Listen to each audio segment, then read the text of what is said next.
Сонымен бүгінгі оқиға мына жігіттен басталады.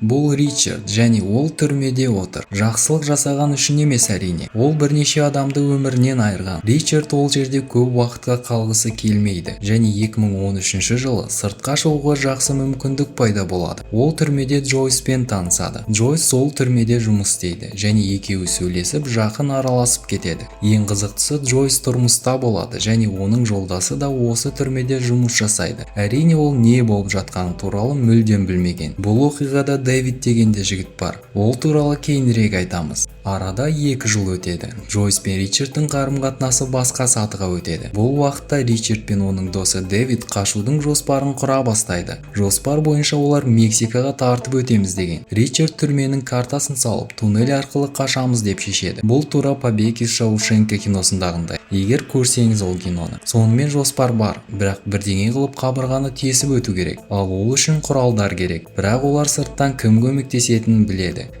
Джойс. Ол Ричард үшін барлығын жасауға дайын болатын. Сөйтіп Джойс құралдарды гамбургердің етінің ішіне салады, және көмекке басқа жұмыскерді шақырып, ол өз кезегінде тамақтарды Ричардқа алып барады. Енді құралдар қолда. Олар күн сайын тоқтамай қабырғаны бұзуға кіріседі. Бірнеше күнде олар камераның ішінен тесік жасап шығады. Қолдары бос, басқа не істейді енді? Сол арада Джойс қашқындарға сыртқа шыққан соң көлікпен күтіп аламын деп уәде береді. Мүмкін Джойстың басқа жоспары болды ма? Дегенмен қашуға жоспарланған күні Джойстың жолдасының демалыс күні болады. Ол деген Джойс көлікті көрсетпей алып шыға алмайды. Ричард басқа жоспар сынады. Сен үйден шығарда жолдасыңа ұйықтататын дәрі беріп кет. Мен қашып шыққан соң барып оны жалпы түсінген шығарсыздар. Джойс ойланып, жақсы солай жасайық дейді. Сөйтіп барлығы ұйқыға жатқанда Дэвид пен Ричард тесіктен өтіп, туннель арқылы сыртқа шығады. Олар енді бостандықта, бірақ көлік қайда? Ал Джойс осыған дейін бірнеше сағат бұрын қысымы көтеріліп ауруханада жатады.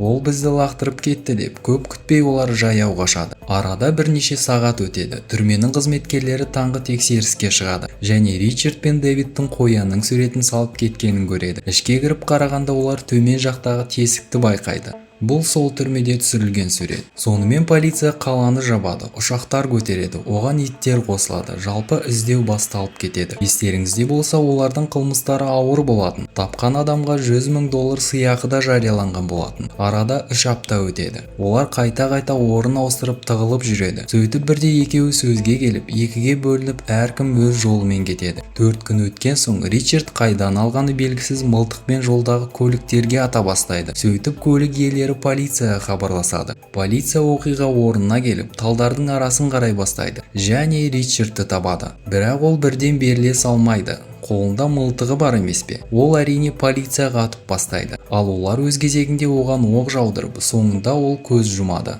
2 күн өткен соң Дэвид та табылады. Полиция оған да бірнеше оқ атқан, бірақ ол аман қалады. Сөйтіп Дэвид ұсталынады. Артынан Джойс кетеді. Ал соңында гамбургер тасыған жұмыскер де ұсталынады. Джойс 7 жыл алады, ал Дэвид өмірінің соңына дейін түрмеде болады. Ал менің бүгінге айтарым осы. Каналға тіркеліп пікір қалдыруға ұмытпаңыздар. Келесі кездескенше.